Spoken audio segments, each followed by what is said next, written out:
Hello and welcome everybody. Welcome to our Lunch and Learn. Hello, let me know if you are here live with us for today's session. My name is Emma Rhodes and I am the founder of Her Leadership Journey. And it's so great to have so many of you here with us. A big warm welcome to all of our new members who have joined this group. We've had quite a few of you over the last couple of weeks, I think. Look, the reason that I started this group was I remember very clearly when I stepped into my very first management role, and all I really wanted was somewhere that I could go to for some support. I didn't feel like I could go to my manager, and I didn't really have any friends who knew exactly what I was going through. And so I thought, is there a place that I can just go, a forum I can join somewhere that, I can say, hey, look, this happened today. Has anybody else come across this? Or this is one of the scenarios that's happening at work. Does anybody know what I can do with this here, how I can fix it?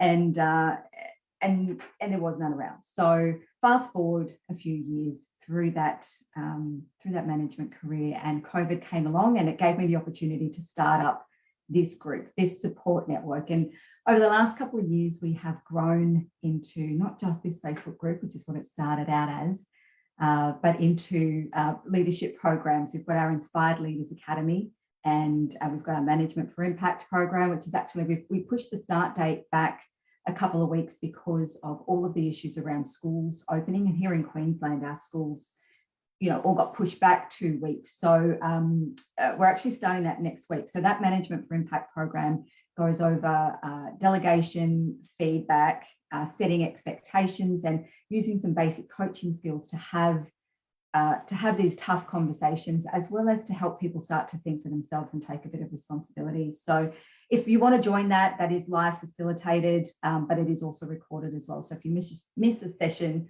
just make sure that you follow up and watch that recording. So if you're here with me live, say hi, please let me know in the chat. So we have grown a lot, and we are, the next iteration is coming out so soon that I am really, really excited about this new program. We've got some testers going through at the moment, and their feedback has been really wonderful and positive. And I've been developing some really great relationships with other leadership specialists in their particular areas. So things like careers, personal branding, influencing, change management, speaking and presenting, and all of them are so keen to come on board and share their knowledge with all of you. So it's where my heart really lies, in bringing everybody together and creating one particular place for all of you to go to learn anything about leadership and management. So I'm really excited. We're so close to launching this one, which is fabulous. Oh, hey, we've got so many people here. Thank you all for being here. Christina and Melinda, Lauren, Lisa, Deanna. Oh, hey, Deanna. Long time no see. Hey, Karen. I know it sounds amazing. I am so excited. And it's back to the original idea that I had when I first started this, and it wasn't ready. Not the right time, not the right place, not the right people. But now I don't even have to say a huge amount to our content partners. And we're not asking for heaps of content partners. They really need to have the same values and align with really just getting out and making sure that we are helping you to step through those doors when they get opened, because we've got so many of our peers and our colleagues doing work in the diversity space and really pushing, women first.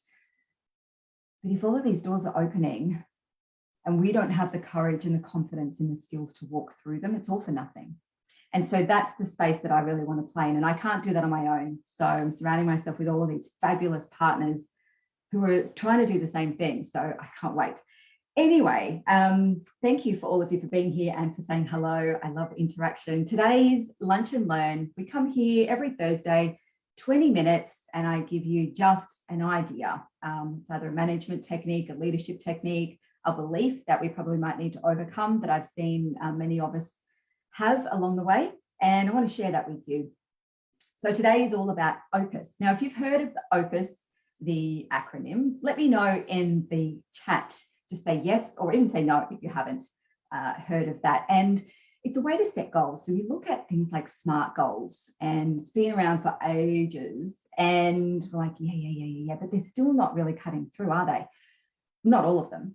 And what we find is that O.P.U.S really comes to who we are at the back of it. It wraps around the missing piece. You know, we can look at, we want this amazing house, or we want this fantastic car, but do we really? Do we actually really want that? Or do we just want it because that's what society thinks we should have? And it's about coming back to our authenticity. And that's why I love this O.P.U.S piece. And so I'll share that with you. And then I'd love to get your thoughts as we go through it. No, you haven't heard, Lauren, I love it. So let me share it with you. I'll just share my screen and that will pop up so we can see what it actually looks like. Can I just make sure, can you just pop a yes in the chat, please, that you can see that okay? Oh, I can see it okay on my phone. We're good to go. So this comes out of our Reach corporate training. So for those of you who have been around for a while, I am a Reach Gold partner, and this is where we get a lot of our training content from, the material that I use to train. Also comes from the partnership with PD Training as well, which is an international training organization. And the Reach system, which is our ecosystem around our psychometric tools. It actually runs the back end of our Inspired Leaders Academy. So all of our members inside that academy have their own Reach dashboards. They get their own growth, they get their own micro learning, they get 4 sessions a year with me to keep us on track. And of course, they get our group coaching that we do as well. So this material here comes from some of the corporate training that is available to us through Reach. So once we know what kind of goal we want to set, right? So if you've got some goals set, it could be for a particular income that you want to earn this year. It could be for a career goal. It could be a personal goal that you actually want to set. Once you've got that idea, then what we want to do is add this O.P.U.S onto the end. Now the O stands for ownership. And like I said, is this really your goal, or do you want it because it's going to make someone else happy? Which is fine. Right? It's okay if it's a spouse, or if it's a partner, or if it's a family member that you're doing to give something to someone. That's really great. It's a really good reason to have this goal going. But if it's somebody says that's what you should do, just because, then it's probably not the best thing to be chasing. So it says here, you know, a few questions to ask yourself. Do you really want that corner office, or the white picket fence, the 2.3 children, or does it just seem like you should because everybody else has it? Now, one of my friends and mentors, who I'm so excited to bring you her real life story soon, she said to me the day that I declared to her I wanted to be CEO. And she's like, Emma, why do you want to be CEO? And I rattled off all of these reasons, you know, to lead this team and to get organizations to, you know, to get outcomes and all of these reasons. And she's like, but you've already been one. I was like, oh. Okay, when you put it like that. Yes. And that really started me thinking about why. Why did I want that? Was it just because that's where I thought I wanted to go, or I had to go, or that was my next, I guess, society-based career move? Did I actually really want that? And when I thought about it, no, I don't. I'm great at the leadership. I'm not so great at the getting right down into the details and getting stuff done. And, you know, the CEO is really the operations as well as a bit of the visionary in there. So the first question to you is, when you've got this goal, is it your goal? And if you can tick that and go, yep, great, let's move on. Are you passionate about the goal, which is our P? The passion is the fuel that really gets you moving. So it might be nice to have an art studio in the backyard, but if you're not passionate about it, it's not going to happen, no matter how many realistic targets you set. And one of these for me is when I work with business coaches or business mentors, for me, they talk to me about money and they go, okay, what is your monetary goal that you want to get to? And that's where we start, and you must start at the top with the money. And I'm like, oh, yeah, that's good. And it's great to have targets and need to know what we're working towards in order to make the business a viable and operational business. But it's not what drives me at the end of the day. It's the testimonials that I get from each and every one of you who come through my programs, who tell me how much of an impact that I've had on your life. That's what drives me. You know, that for me is passionate. So my goals then are to help enough people to get those testimonials. It equates to the same amount of income, but it's not something that actually drives me. So when you're looking at your particular passion about your goal, I want you to dig a little bit deeper and ask yourself, are you really passionate about it? Is it a nice to have? Like, yes, there's things that we absolutely would love to have, but are you really passionate about it? Is it something that keeps you up all night? Is it something that gets you out of bed in the morning? You can't wait to go and start working on this goal. That is my business. I love it. I struggle sleeping at night, especially lately with all of this new program coming up. And in the morning, you know, I'm straight up and I'm out and I'm back in and working, and I need to be careful about burnout. But it's that passion that drives it forward, right? So once you can go, yep, okay, that is tick, I've got that. We really want to look at the urgency. Is there something that you want to achieve now? So it really needs to inspire this urge to act. If it's something that would be nice to have someday, but it's not necessarily now, aka my yacht, then it will stay on the back burner until the time is right. So have a think about the urgency levels with this. And this is when we start to look at, okay, let's plan our career potentially. What does that look like in 12 months' time, in 2 years' time, 3 years' time? These are my career moves. That's really great to have and to know, but we're not going to focus on those ones. We need to focus on the next thing that's actually going to move the needle, take us the next step towards where we want to go. And this is where sometimes our goals can come undone because we are too far in advance that we're focusing on. And when we did our time management workshop for the Academy members recently, we spoke about prioritization of goals and knowing that, yeah, there's things that have to be done in the day even, but what's the very first thing? And this is it's probably just like a mini version of this goal here. If you've got urgency wrapped in around it, then you can keep going to the next one, which is the significance. How will it make a difference to your life? Does it make your heart sing? And how important is it really? Because I can tell you that when you come against obstacles, is it something that you just go, oh, too hard basket, I'll pick it up later? Or do you have that passion and that urgency to push through and keep going with that? Because if you don't have those, then this significance piece is really irrelevant. So it says a brand new sports car might be nice to have. And they reference the DART goal here, which is similar to a SMART goal. But if it's just not that important to you, you won't have the drive to make it happen. And that piece really sings to me because things like a car is lovely to have, but at the end of the day, I don't value spending a huge amount of money on a car. Yeah, it's nice to have. That's just the way that my values, I guess, are around me. Not much point putting a goal around it and spending all of my time focusing on this goal. But at the end of the day, I'm like, yeah, that's a cool car. But at the end of the day, it's just a car for me. Whereas that's very different to somebody else. It might be different to you.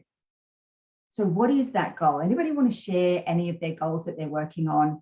How does this help really to look at, are you working on the right things? Are you spending your time? Because remember, we don't get yesterday back. Are you working on something that you actually want to achieve or what you think you should do? Let me know in the chat. And who has some, I guess, any goals that they haven't quite met that these probably, now that you know about it, now that you're looking at it, play a part? Let me know there too. And what are you going to do with this information now? So if you don't want to put it in the chat, at least write it down for me. Make sure that you're taking action for you being here for this 20 minutes with us today. Especially that top one. I really like that. Do you really want that corner office? When we talk to people and we go through and organize our leadership statement, which is what kind of leader we actually want to be, what kind of impact do we want to make, and what do we want to be known for, we find that there's a bit of a disconnect with where we thought we were headed and where we actually really want to go.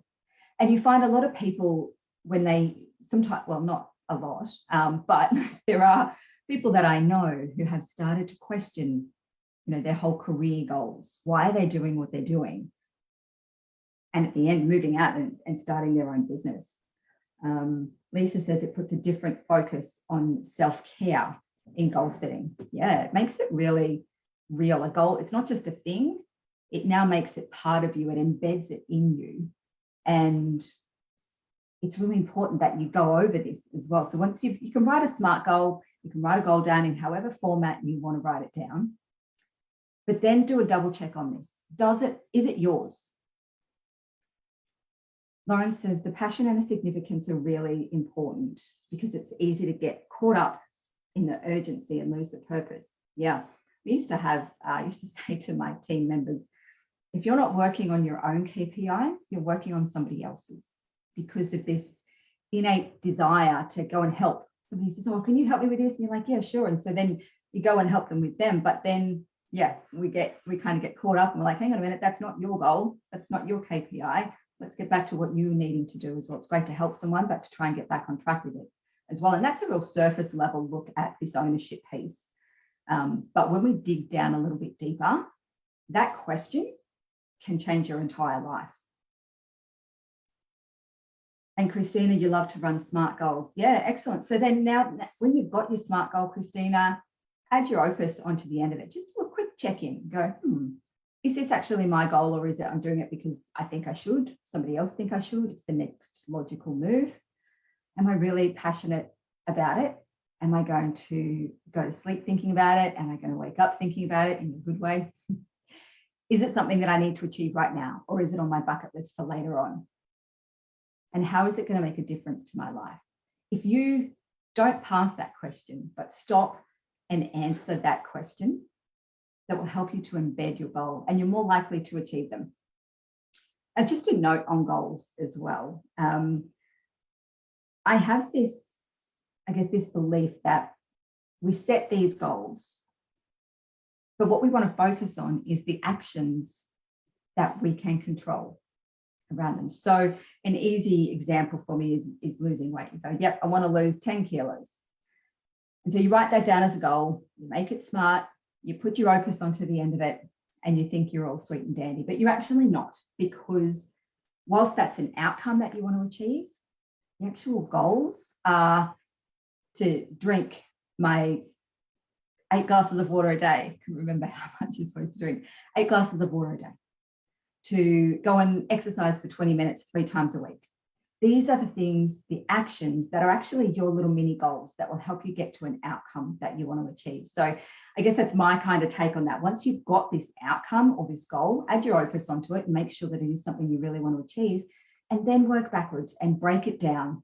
And we go, right, what are the actions that I can control, that I can reward myself for, and then I can try and fit into my diary somewhere that will help me to move towards this step. Melinda says she had a great conversation last week with a senior manager in the organisation and realised that you're doing very little of what you are passionate about. And you're trying to work on steps to refocus what you need to be doing. That's awesome, Melinda. Sometimes that's a yucky place to be, but I hope that you find that little bit of passion and start working towards it. You're trying to work on steps to refocus. Tough one. If you've got some goals around there, Melinda, then add your O.P.U.S onto it. And if you get to any of these and the answer to them is no, scrap it and start again. And I know that's not what you want to hear. Make sure you come and comment in the group, and we can even get some brainstorming things happening for you as well, if that would be useful. All righty, we've hit our 20 minutes. I'd love to know what things are going to change for you from hearing this. Are you going to start doing something different? Are you going to stop doing something different, or are you going to keep doing something? Start, stop, and keep. I always love ending with those. So let me know in the chat what it is for you, and how has this particular piece helped you? How will you use it moving forward? For those of you watching the recording, please also comment in there as well. I will come back around and see them later. So every Thursday we come here live for 20 minutes to do a training. Thank you everyone for being here and for commenting in here. It's great that I don't actually have to talk to myself. And keep an eye out for the new releases coming very, very soon. I know it's a program that you're all going to love. I've had amazing feedback from it, and I'm really, really excited. Lisa says you're going to strengthen up intentions with your Opus add-on. Love it. Thank you, Lisa. Have a wonderful day, everybody. We'll catch you around in the group. But please, if there's anything that I can help you with, please make sure that you reach out. Use the group, ask your questions, support one another. That's what we're here for. We've also turned on the anonymous posting. So if you would like to post something, but you want to keep it anonymous, you should see that little hat and word that says anonymous post in there. So thank you. Thanks, Christina. Love to have you here again. It's good to have you all here with me. We'll catch you around in the group. Have an amazing week and weekend, and we'll see you all soon. Bye for now.